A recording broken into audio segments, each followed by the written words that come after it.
हिमाचल प्रदेश में मानव भारती विश्वविद्यालय में फर्जी डिग्री मामले पर कांग्रेस विधायक राजेंद्र राणा ने ध्यानाकर्षण प्रस्ताव के माध्यम से मामला उठाया। राजेंद्र राणा ने बताया कि करीब 5,000 फर्जी डिग्रियां खरीदी बेची गई। इस गोरख धंधे में करीब 20,000 करोड़ का काला कारोबार होने की संभावना है। पहले हिमाचल, उसके बाद करनाल में ऐसा ही गोरख धंधा किया गया। कुमारहट्टी में 30 बीघा जमीन खरीदी, मानव भारती ट्रस्ट स्थापित किया। इसके खिलाफ 2 मुकदमे करनाल में होने के बावजूद किस तरह इसको हिमाचल में जमीन और यूनिवर्सिटी खोलने की अनुमति दे दी गई। 20,000 एजेंट्स को देश भर में डिग्रियां बेचने के लिए नियुक्त किया गया। 2 बार मानव भारती यूनिवर्सिटी की अनुमति को रिजेक्ट किया गया। तीसरी बार कैसे 2009 में यूनिवर्सिटी को अनुमति दे दी गई। 10वीं पास राजकुमार राणा अपने नाम के आगे डॉक्टर की फर्जी डिग्री का नाम लगाता है। 2017 से 2020 तक जांच में कुछ नहीं हुआ। फर्जी डिग्री मामले में शिक्षा मंत्री गोविंद सिंह ठाकुर ने जवाब में कहा कि राजकुमार राणा के ऊपर 2012-13 से कांग्रेस सरकार के समय कार्रवाई हुई होती तो बात कुछ और होती। जानकारी होने के बावजूद कांग्रेस सरकार ने किसी तरह की जांच नहीं की। भाजपा की सरकार बनने के बाद 6 जनवरी 2020 को एक पत्र मिला जिसमें हिमाचल के 2 निजी विश्वविद्यालय मानव भारती और एपीजी यूनिवर्सिटी पर फर्जी डिग्री बेचने का आरोप लगाया गया था। उसके बाद कार्यवाही शुरू हुई और 3 एफआईआर दर्ज करवाई गई। धारा 420, 467, 468 और 120 के तहत मामले दर्ज किए गए हैं। 19 सदस्यों की एसआईटी जांच कमेटी बनाई गई। हरियाणा निवासी ममता ने फर्जी डिग्री का आरोप लगाया था, जिसके आधार पर उसने नौकरी भी हासिल की, जो जांच के बाद 2016 में ही फर्जी पाई गई। राजकुमार राणा, के सिंह, अनूप ठाकुर और मनीष गोयल इसमें मुख्य अभियुक्त हैं। जब जांच शुरू हुई तो मानव भारती से माधव यूनिवर्सिटी तक रिकॉर्ड खंगाला गया। 64 हार्ड डिस्क, 12 मोबाइल जब्त किए गए, जिनमें 41,489 फर्जी डिग्रियों को बेचने का मामला सामने आया, जिसमें राजकुमार राणा सहित दर्जन भर लोग गिरफ्तार किए गए। 36,024 फर्जी डिग्रियां पाई गई है। 5,455 वैध डिग्रियां होना प्रतीत होती है। राजकुमार की 194 करोड़ 17 लाख की संपत्ति को जब्त किया गया है। सरकार ने यूनिवर्सिटी में अपना प्रबंधक बिठाया है। सरकार सख्त कार्रवाई कर रही है, कोई दोषी बच नहीं पाएगा। जांच चल रही है। राणा की पत्नी और बेटी ऑस्ट्रेलिया में, उनको भी देश वापस लाने की कोशिशें जारी हैं। देखिए, छोटा मामला नहीं है। हिंदुस्तान के इतिहास में, डेमोक्रेटिक हिस्ट्री में शिक्षा के क्षेत्र में इससे बड़ा स्कैम नहीं हुआ। 5 लाख डिग्रियां एक ही विश्वविद्यालय ने, मानव भारती विश्वविद्यालय ने बेची है। हम बार बार इस मामले को उठा रहे हैं और ये मामला सीधा 20,000 करोड़ रुपए का मामला बनता है। सरकार संतुष्ट, सीधा मतलब एक सेटिस्फैक्टरी जवाब नहीं दे रही है। हम सरकार से पूछ रहे हैं कि हमें छोड़िए। श्री शांता कुमार जी, जो कि 2 बार प्रदेश के मुख्यमंत्री रहे हैं, उन्होंने इस मामले को उठाया है। उन्होंने कहा है कि मैं सरकार के इस जो जांच के जो हुई है, मैं इससे संतुष्ट नहीं हूं। असली गुनाहगार जो है बाहर घूम रहे हैं और सरकार जो है उनको बचाने की कोशिश कर रही है। हम सरकार से पूछ रहे हैं कि 2008 में किसकी सरकार थी हिमाचल प्रदेश में? कौन प्राइवेट यूनिवर्सिटी लेके आया? भारतीय जनता पार्टी की सरकार लेके आई। शर्तें किसने की तय उसमें प्राइवेट यूनिवर्सिटी खोलने के लिए? हिमाचल में बीजेपी की सरकार ने तय की। जब शर्तें थी कि भाई यूनिवर्सिटी खोलने के लिए 50 बीघा जमीन चाहिए, तो इस व्यक्ति के पास 30 बीघा जमीन थी। 2 बार मामला रिजेक्ट हुआ और तीसरी बार जो है कैबिनेट में मामला जो है उसको जो अप्रूवल दी यूनिवर्सिटी खोलने की। हम पूछ रहे हैं कि भाई जिस व्यक्ति ने मानव भारती विश्वविद्यालय खोला है, इस व्यक्ति के ऊपर 420 के मुकदमे 1998 में हिमाचल में हुआ और उसके बाद करनाल में भी इसने धंधा कोशिश के माध्यम से कुछ विश्वविद्यालयों के साथ इसने सांठगांठ करके फर्जी डिग्री मामला का शुरू किया। 10वीं क्लास पढ़ा हुआ व्यक्ति आज 2 पीएचडी की डिग्रियां साथ डॉक्टर लगा के घूम रहा है। डॉक्टर राजकुमार राणा नाम लिखता है।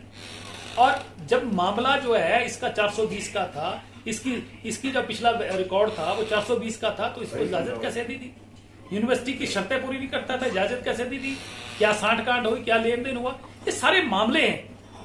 और ये मामला उजागर तब हुआ जब यूजीसी की तरफ से पत्र जो है हिमाचल सरकार को आया कि शिमला की एपीजी यूनिवर्सिटी और सोलन की मानव भारती विश्वविद्यालय, यहाँ पर बहुत बड़ा फर्जीवाड़ा जो है वो फर्जी डिग्रियों को लेकर हुआ है। और उसके बाद न्यूज 18 ने ये मामला 22 फरवरी 2020 को उठाया। उसके बाद जो है 23 फरवरी को हमने विधानसभा में मामला उठाया, तब तो सरकार ने क्लीन चिट दे दी।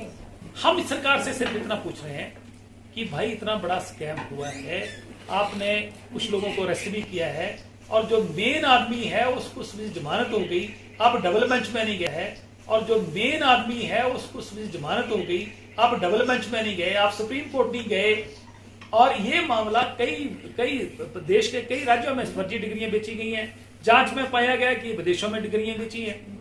तो ये मामला सीबीआई का बनता था, सीबीआई को क्यों नहीं दे रहे हैं? किसको बचाने की कोशिश हो रही है? क्योंकि हिमाचल की प्रदेश की पुलिस ठीक है, परंतु हम ये पूछ रहे हैं कि मामला ही सीबीआई का बनता है, आप इसको क्यों नहीं दे रहे हैं? सीधा सीधा जो शांता कुमार जी ने कहा है, मैं भी उनके साथ सहमत हूं कि कुछ लोगों को बचाने की कोशिश हो रही है।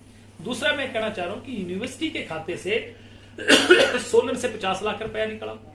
इसने एक यूनिवर्सिटी 2013 में माधव विश्वविद्यालय राजस्थान में खोल दिया, 1.5 करोड़ रुपया कैश वहां से निकला, और जो फर्जी डिग्री बेचता था वो सारा का सारा पैसा कैश लेता था। तो कितना पैसा किसको गया? क्या एसआईटी ने, क्या पुलिस ने इसकी जांच की? क्या ये साबित हुआ? किसको गया? किसको बचाने की कोशिश हो रही है? ये सारे मामले हैं। हिमाचल प्रदेश के नौजवान जो है उनका जो है मनोबल टूटा है कि फर्जी डिग्रियां लेकर लोग नौकरियां मिल रहे हैं। ये नौजवानों के विषय का प्रश्न है, ये हिमाचल की साख का प्रश्न है। छोटा सा प्रदेश, 70 लाख पॉपुलेशन, 17 यूनिवर्सिटियां हिमाचल प्रदेश में इन लोगों ने खोल दी। सोलन में एक पंचायत में 3 विश्वविद्यालय। ये कहां का, जैसे मूंगफलियों की तरह यूनिवर्सिटी बांट रहे थे। निश्चित तौर पर बड़ा लेन देन हुआ है, सरकार इसकी जांच कराए और कौन लोग हैं इसके पीछे, किनका संरक्षण था। हमने तो ये भी पूछा है कि किस आदमी ने उस समय ये डील करवाई थी, कौन आदमी है लोग। सरकार इनको पकड़ने की कोशिश नहीं करे, सरकार बचाने की कोशिश करे। हम बार बार मांग कर रहे हैं और हम आने वाले समय में इस मामले को लेकर चुप बैठने वाले नहीं, क्योंकि ये प्रदेश के नौजवानों का भविष्य का। शिक्षा मंत्री कह रहे हैं अभी तक मानव भारती विश्वविद्यालय में जो फर्जी डिग्री का जो मामला आज ध्यान में आया और उस पर प्रदेश सरकार ने बहुत त्वरित कार्रवाई की है। ये मामला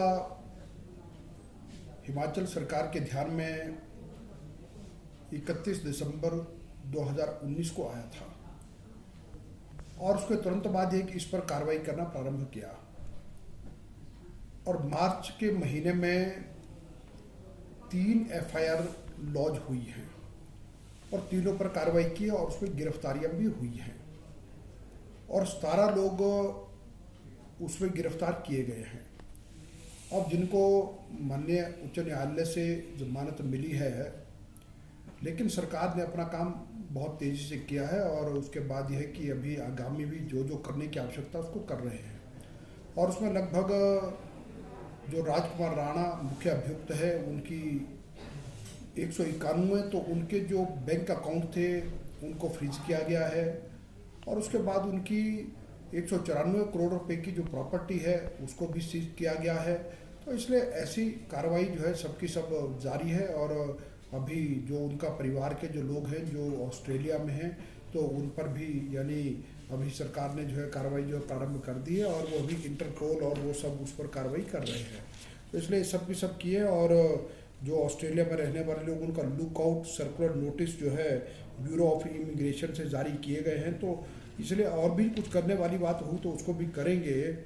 और उसके साथ साथ ये है कि जो राजकुमार राणा जो मुख्य अभियुक्त है उन्होंने मानव भारती चैरिटेबल ट्रस्ट के माध्यम से 115 बीघा ज़मीन जो सिरमौर डिस्ट्रिक्ट में और 35 बीघा ज़मीन जो जिला सोलन के लाडो सुल्तानपुर में ली थी उस पर भी जो है वहाँ पर उपायुक्त के माध्यम से कॉरस्पॉन्डेंस करके डेड एंट्री दर्ज की गई है। तो कार्रवाई जारी है और निश्चित रूप से किसी भी प्रकार से दोषियों को बख्शा नहीं जाएगा। निश्चित रूप से वो की जा सकती है और उस पर जो कार्रवाई जो है वो जारी है। और अभी जो उन्होंने जो 194 करोड़ रुपए की जो संपत्ति उनकी है वो उसको जब्त कर लिया गया है एनफोर्समेंट डायरेक्टरेट के माध्यम से।